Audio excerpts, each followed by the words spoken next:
Hello friend. तो कैसे हैं आप लोग। आशा करता हूँ आप सभी अच्छे होंगे और तैयारी आप लोगों की काफ़ी अच्छी चल रही होगी। तो देखो हमारी उत्तराखंड जीके सीरीज चल रही थी, तो आज की क्लास में भी आपको उत्तराखंड जीके के अति महत्वपूर्ण प्रश्न यहाँ पे देखने को मिलेंगे, जो आपकी आने वाली सभी भर्ती परीक्षाओं के लिए काफ़ी महत्वपूर्ण रहेगी। तो चलिए आज की क्लास को शुरू करते हैं बिना किसी देरी के। पहला प्रश्न यहाँ पे देखेंगे, उत्तराखंड में शासन करने वाली प्रथम राजनीतिक शक्ति कौन सी थी। तो इसका जो सही आंसर है ये ऑप्शन सी, कुड़िंद वंश। उत्तराखंड पर शासन करने वाली जो प्रथम राजनीतिक शक्ति थी ये थी कुड़िंद वंश। ये आपको ध्यान रखना है, ऑप्शन सी यहाँ पे सही आंसर है। देखो एक प्रश्न इससे ऐसा पूछा जाता है कि उत्तराखंड में शासन करने वाला प्रथम ऐतिहासिक वंश कौन सा था। तो प्रथम ऐतिहासिक वंश पूछा जाए तब सही आंसर होगा कार्तिकेयपुर राजवंश। ऐतिहासिक वंश तो कार्तिकेयपुर राजवंश था। यदि प्रथम राजनीतिक वंश पूछा जाए तब सही आंसर होगा कुड़िंद वंश। ये आपको ध्यान रखना है। अगला प्रश्न यहाँ पे देखेंगे, किस लेख के अनुसार कुड़िंद लोग प्रारंभ में मौर्यों के अधीन थे। तो इसका जो सही आंसर है ये आपका है ऑप्शन बी, कालसी। जो देहरादून के कालसी से हमें अशोक का अभिलेख मिलता है, इसे पता चलता है जो कुड़िंद लोग थे ये प्रारंभ में मौर्यों के अधीन थे। ये आपको ध्यान रखना है। अगला प्रश्न देखेंगे, असंगत युग्म का चयन कीजिए। तो यहाँ पे आप लोग ऑप्शन देख सकते हैं, कुड़िंदों की प्रथम राजधानी कलकूट। तो बिल्कुल सही है, जो कुड़िंदों की प्रथम राजधानी थी ये थी कलकूट। देखो जो कालसी है इसका ही प्राचीन नाम क्या था, कलकूट। ठीक है, कलकूट या शुद्ध नगर इसका प्राचीन नाम था। ये आपको ध्यान रखना है। महाभारत में कुड़िंदों को कहा गया द्विज। तो बिल्कुल सही है, महाभारत में कुड़िंदों को द्विज कहा गया है। ये भी बिल्कुल सही है। कुड़िंदों की द्वितीय राजधानी शत्रुघ्न। तो द्वितीय राजधानी इनकी शत्रुघ्न थी। ये भी बिल्कुल सही है। और अमोघ भूति शासक था चंद्रवंश का। देखो अमोघ भूति चंद्रवंश का नहीं बल्कि कुड़िंद वंश का ये सबसे शक्तिशाली शासक था। ये आपको ध्यान रखना है। तो डी वाला यहाँ पे असंगत दे रखा है, तो डी इसके यहाँ पे सही आंसर हो जाएगा। अगला प्रश्न यहाँ पे देखेंगे, किस पर्व के अनुसार कुड़िंद शासक स्वभाव का उल्लेख मिलता है। तो किस पर्व के अनुसार कुड़िंद शासक स्वभाव का उल्लेख मिलता है। तो इसका सही आंसर है आपका ऑप्शन ए, वन पर्व। वन पर्व के अनुसार कुड़िंद शासक स्वभाव का उल्लेख मिलता है। ये आपको ध्यान रखना है, ऑप्शन यहाँ पे सही आंसर है। अगला प्रश्न देखेंगे, किस विदेशी लेखक ने कुड़िंद शासन का वर्णन किया है। तो किस विदेशी लेखक ने कुड़िंद शासन का वर्णन किया था, ये क्या था, टॉलमी ने। ऑप्शन बी इसके यहाँ पे सही आंसर है। अगला प्रश्न देखेंगे, कुड़िंद शासकों की मुद्राएं कहाँ से प्राप्त हुई। देखो जो कुड़िंद शासकों की मुद्राएं प्राप्त होती है ये देवढुंगा उत्तरकाशी से भी प्राप्त होती है और अठोल टिहरी। तो इसका जो सही आंसर जाएगा ये जाएगा सी के साथ, ये और भी दोनों।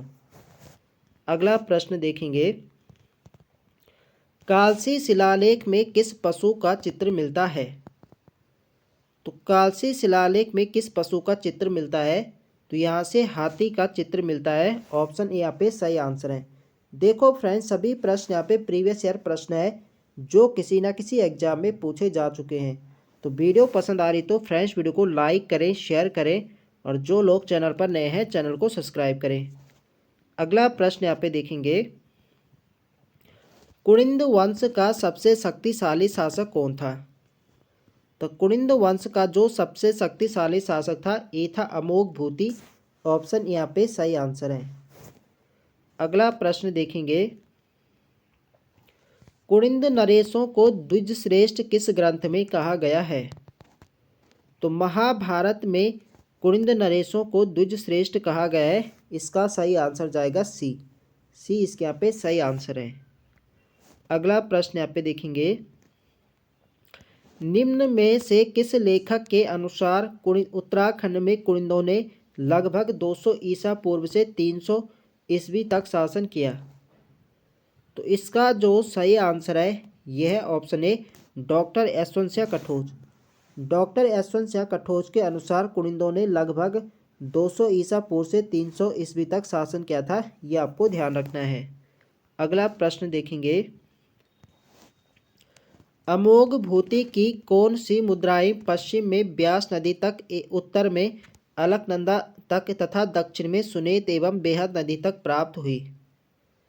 तो इसका जो सही आंसर जाएगा ये जाएगा सी के साथ। अमोघ भूति की रजत एवं ताम्र मुद्राएं ये पश्चिम में ब्यास नदी तक और उत्तर में अलकनंदा तथा दक्षिण में सुनेत एवं बेहद नदी तक प्राप्त हुई थी। ये आपको ध्यान रखना है। ऑप्शन सी यहाँ पे सही आंसर है। अगला प्रश्न यहाँ पे देखेंगे, राज्ञ कुनिंदस अमोघ भूतिस महारजस लेख किस भाषा में लिखा गया है? तो इसका जो सही आंसर है ये आपका है ऑप्शन बी, प्राकृत भाषा में।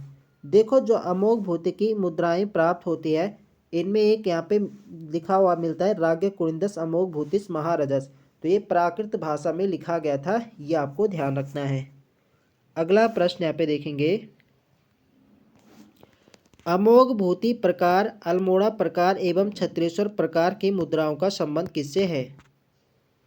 तो अल्मोड़ा प्रकार होगा, छत्रेश्वर प्रकार होगा, अमोघ भूति प्रकार, जो इनका संबंध किससे है? यह है कुनिंदों से। इसका सही आंसर जाएगा आपका ऑप्शन ए। अगला प्रश्न देखेंगे, अमोघ भूति प्रकार की मुद्राओं में किस लिपि का प्रयोग हुआ है?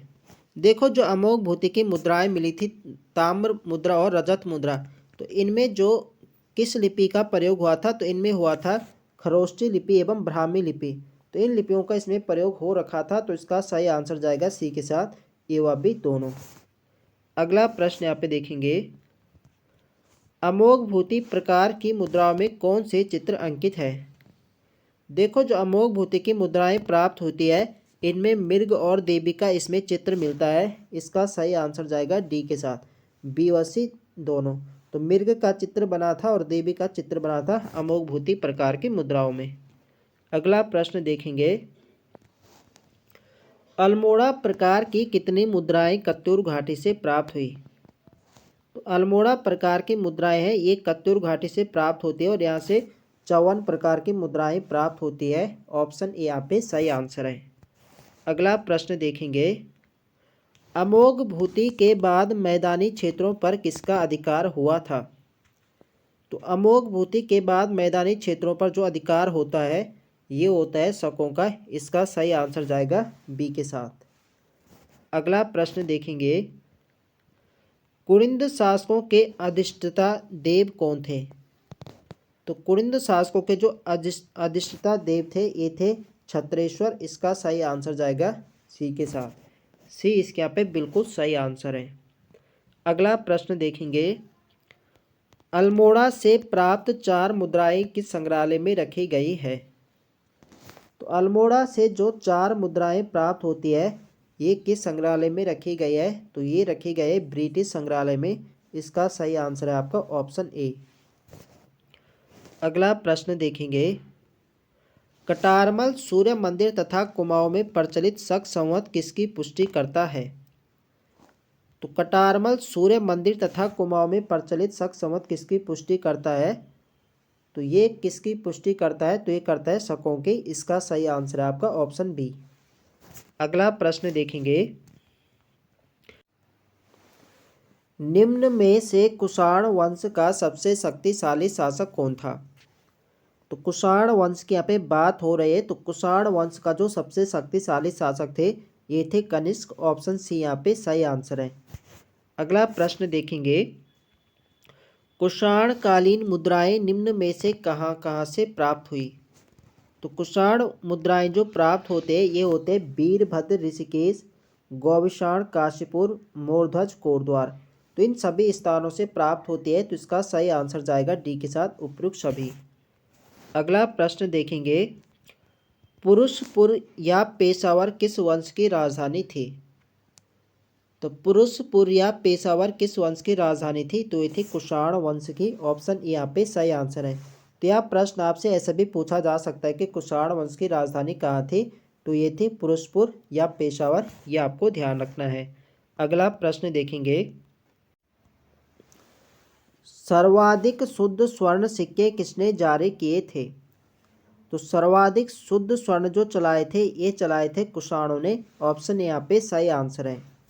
अगला प्रश्न यहाँ पे देखेंगे, रेशम मार्ग को नियंत्रित करने वाला शासक कौन था। काफ़ी महत्वपूर्ण प्रश्न है, कई बार ये प्रश्न एग्जाम में पूछा जा चुका है कि रेशम मार्ग को नियंत्रित करने वाला शासक कौन था। तो ये थे कनिष्क, ऑप्शन सी यहाँ पे सही आंसर है। अगला प्रश्न देखेंगे, किस वंश की मुद्राओं पर शिव एवं नंदी का चित्र अंकित मिलता है। तो जो कुषाणों की हमें मुद्राएं प्राप्त होते हैं इनमें शिव एवं नंदी का चित्र बना हुआ था, तो इसका सही आंसर जाएगा ए के साथ, कुषाण वंश। अगला प्रश्न देखेंगे, शक संवत किसके द्वारा प्रारंभ किया गया था। तो शक संवत प्रारंभ किया गया था कनिष्क के द्वारा, ऑप्शन यहाँ पे सही आंसर है। देखो फ्रेंड्स, वीडियो पसंद आ रही तो फ्रेंड्स वीडियो को लाइक करें, शेयर करें, और जो लोग चैनल पर नए हैं चैनल को सब्सक्राइब करें। अगला प्रश्न है हमारा, कनिष्क का उत्तराधिकारी शासक कौन था। तो कनिष्क का उत्तराधिकारी कौन होते हैं, तो ये होते हैं हुबिस्क, इसका सही आंसर है ऑप्शन बी। अगला प्रश्न देखेंगे, कुषाण शासक वासुदेव की 3 स्वर्ण मुद्राएं किस स्थान से प्राप्त हुई। देखो यहाँ पे बात हो रही है कुषाण शासक वासुदेव, तो वासुदेव की 3 स्वर्ण मुद्राएं प्राप्त होती है और ये किस स्थान से प्राप्त होती है, तो ये होती है आपकी गौबिषाण से, इसका सही आंसर है आपका ऑप्शन सी। देखो कुषाण मुद्राएं पूछी जाए तो कुषाण मुद्राएं तो मोरध्वज, ऋषिकेश और आपके गौबिषाण, इन तीनों स्थानों से प्राप्त होती है। लेकिन शासक पूछा जाए कि वासुदेव, वासुदेव की जो मुद्राएं प्राप्त होती है ये होती है गौबिषाण काशीपुर से, ये आपको ध्यान रखना है। अगला प्रश्न यहाँ पे देखेंगे, कुषाण शासक हुबिस्क की स्वर्ण मुद्राएं मुन्नी की रेती टिहरी से कब प्राप्त हुई। तो कुषाण शासक हुबिस्क की स्वर्ण मुद्राएं मुन्नी की रेती से प्राप्त होती है और ये होती है वर्ष 1972 में, ऑप्शन यहाँ पे सही आंसर है। अगला प्रश्न यहाँ पे देखेंगे, जौनसार, बाबर, देहरादून एवं कालो डांडा लैंसडाउन से किस वंश की मुद्राएं प्राप्त हुई है। तो जौनसार, बाबर, देहरादून एवं कालो डांडा लैंसडाउन से किस वंश की मुद्राएं प्राप्त होती है, तो ये होती है योधे वंश की, इसका सही आंसर है आपका ऑप्शन सी। अगला प्रश्न यहाँ पे देखेंगे, किस शासकों के सिक्कों पर शूलधारी कार्तिकेय का चित्र अंकित मिलता है। तो इसका जो सही आंसर है ये आपका है ऑप्शन सी, योधे। योधे वंश के शासकों के सिक्कों पर शूलधारी कार्तिकेय का चित्र अंकित था, ये आपको ध्यान रखना है, ऑप्शन सी हमारे यहाँ पे सही आंसर है। अगला प्रश्न देखेंगे, उत्तराखंड में शासन करने वाली वह शक्ति कौन सी है जिसकी जानकारी सिक्कों से प्राप्त होती है तथा जिसका उल्लेख महाभारत में भी मिलता है। तो इसका जो सही आंसर है ये आपका ऑप्शन है कुड़िंद वंश। कुड़िंद वंश की जानकारी हमें सिक्कों से प्राप्त होती है और महाभारत में भी उनका उल्लेख मिलता है। महाभारत में कुड़िंदों के लिए द्विज शब्द का प्रयोग किया गया है, ये आपको ध्यान रखना है।